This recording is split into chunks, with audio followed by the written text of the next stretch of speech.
I thought I packed so perfectly for Vail, Colorado after all of our extensive research, but I was not expecting some of what happened. I'm going to show you how I packed as a Florida girl going to ski for the first time in Vail, Colorado in the beginning of March. We went from March 4th to the 8th and skied from the 5th to the 7th. We had to buy everything new and we went back and forth on what to get. Here's the main components of what we brought and how it turned out. This is exactly what I wore skiing in Vail and what actually worked.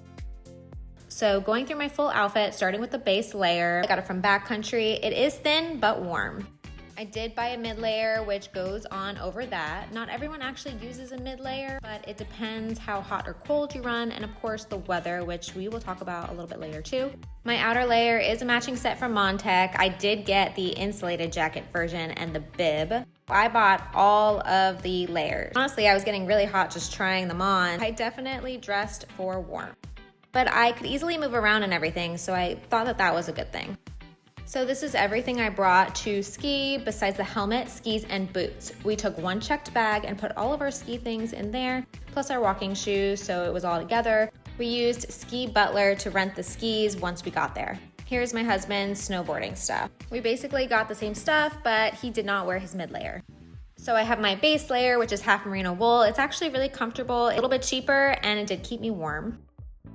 We both got the same balaclava. It has holes so that the air can escape, and the guy at the store told us that it'll prevent our goggles from fogging up. We got this at Peter Glenn. I have a 2-pack of ski socks. That worked out pretty well. Here's my mid layer again. It's actually fleece on the inside. I just got it from Amazon. That was good enough.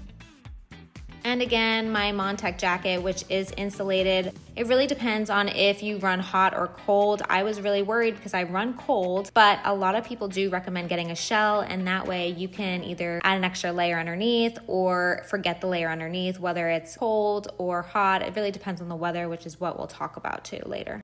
Our gloves are the 2-in-1, and they're from Peter Glenn and Backcountry, and you could basically take out the liners and wear them separately from the waterproof gloves. The goggles we got was the same brand. It has 2 lenses, one for overcast and one for sunny days, and it was pretty good because we had both. This is Eric's base layer, and he did bring his thin puffer that he uses to play golf here in Florida. If it's like colder out, he could just wear that as a layer, for even going out around the village. Like I said, he didn't wear it because he also got an insulated jacket. We bought these waterproof trail boots, which I've always wanted in case we had to walk in snow, and we did. I could also use them to hike in the future, so I was pretty excited to just get these. Eric got the same to make it easy. All of that went in one bag, which also included a lot of hand warmers and toe warmers.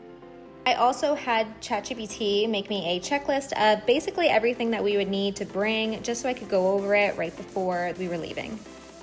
What I did not expect, the biggest thing I didn't expect was how different each day felt. The first day was March 5th. It was sunny. It was dry. I think the high temps were in the 40s. I got very hot. I sat in the snow just to cool myself down. The jacket came off and my gloves came off. Eric was also kind of hot, but he had no mid layer. I did stay on the bunny hills the whole first day, so that could be why I was also so hot. So for a day with temperatures in the 40s, no fresh snow, and lots of sunshine, I can guarantee that you will be hot.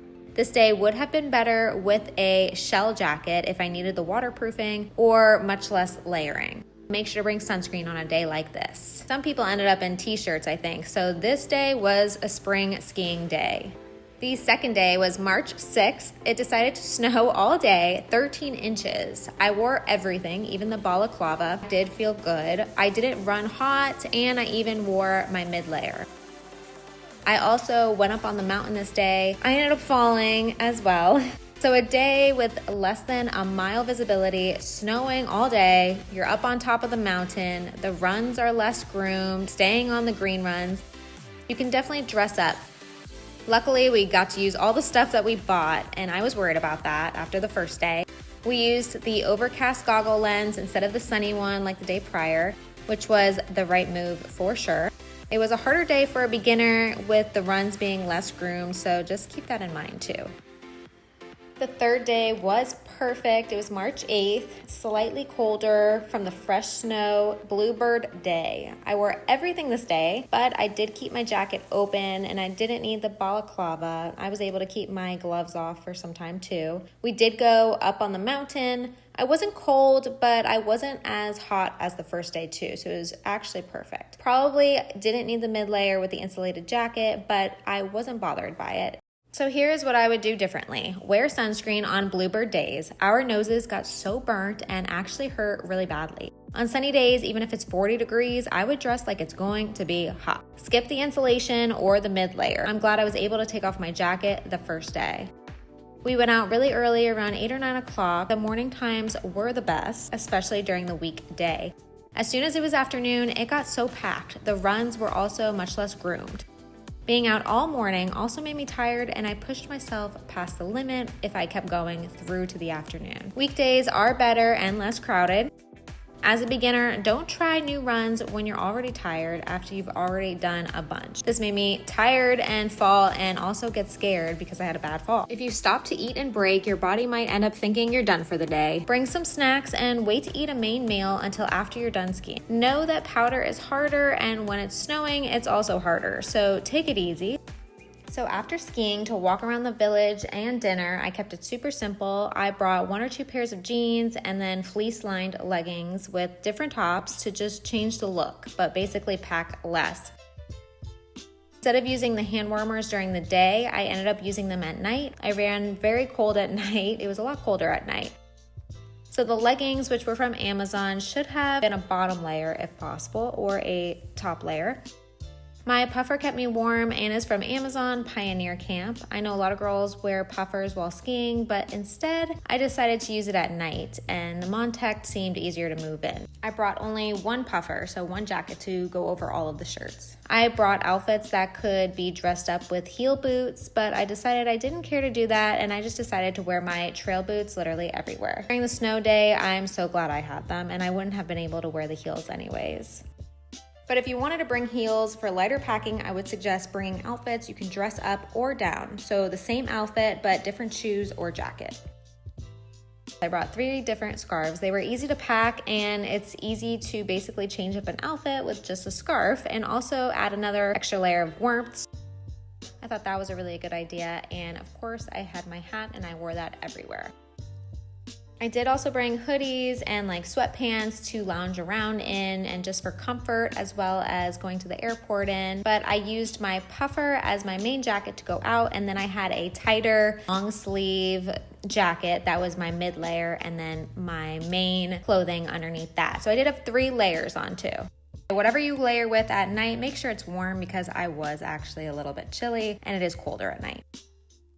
If I went back to Vail again, when I go back, because I loved it so much, depending on the time of year I go, I would just try to pack for the temperature and weather as much as you can now. I would use all of my same stuff because I was fine with it, but I did get lucky with 3 seasons in 3 days. It is hard because you don't know what weather you'll get, especially in March. 2025 through 2026, the winter season, was one of the worst snow for Colorado, so we were actually so lucky to get one of their best snow days and then a bluebird day because we were worried about that. I ended up using most of what I brought except for the extra scarves. I only used the black one. I would have worn sunscreen. We did forget to use our hand warmers during the day while skiing. We also had toe warmers, but we used the hand warmers at night, which helped a lot and was very nice. Also, just know as a beginner, it's really good to train before. Don't overexert yourself in one day, and try to get out there in the morning time. The village was so nice. It had little trains that took you around the town, and there was an ice skating rink. They had a little market. The food was excellent. We tried different spots around the village. There was little fireplaces all around the village too. It was just a really, really beautiful trip, and I would go back in a heartbeat. It is a very expensive place, so you might have to save up for it, but it is worth it to go every now and then. I am just a Florida girl who decided to go try skiing for the first time and see Colorado for the first time. I do hope you found this video useful. If you did make it to the end here, thank you very much. I hope to post more, but I really just wanted to help out some other people and share my really cool trip, because it was kind of hard to decide what to bring for March. If it did not help, I'm very sorry. I do really hope it was helpful. I hope you check out Vail whenever you can.